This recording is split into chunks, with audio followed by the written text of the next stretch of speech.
the Temple of the Sun, the Illuminati, Atlantis, they went to war against the Nagas that are now in Agartha, who were in Lemuria at the time. Both continents sunk. The biblical flood that destroyed the firmament and caused all that flooding and flushed the Nephilim and all the others down the drain, although some did survive. That occurred.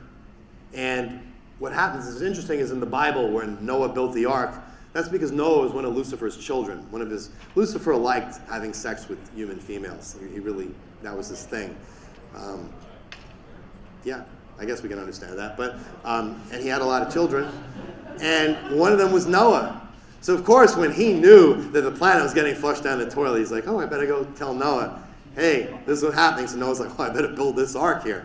So now the ark wasn't the wooden boat, okay? So people searching for that, no, it's not a wooden boat. But either way, that's what happened. So what happened to the Illuminati ultimately?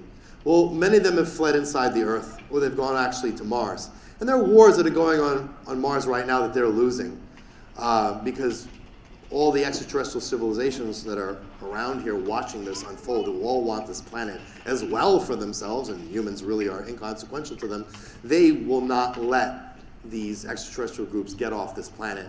So we have a situation where it's kind of like the Alamo, where this is the last stand. And this makes the situation very dangerous because if you're an extraterrestrial group and you have nowhere to go because you'll be killed, and this is your planet and you want it for yourself, you're capable of doing some nasty things. They don't have an ethical or moral compass like humans may or may not have, right? And this becomes an issue.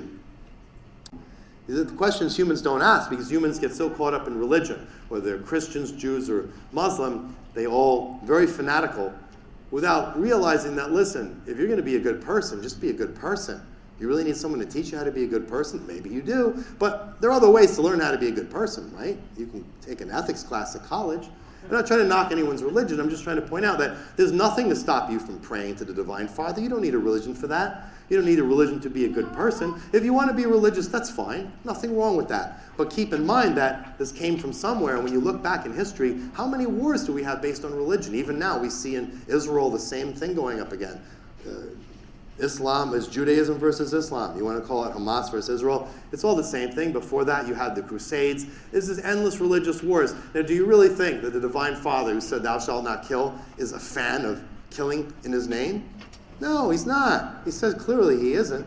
So basic logic, it's a problem.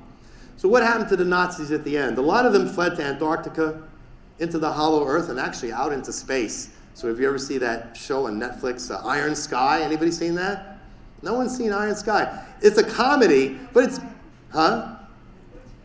but it's based on reality. This actually happened.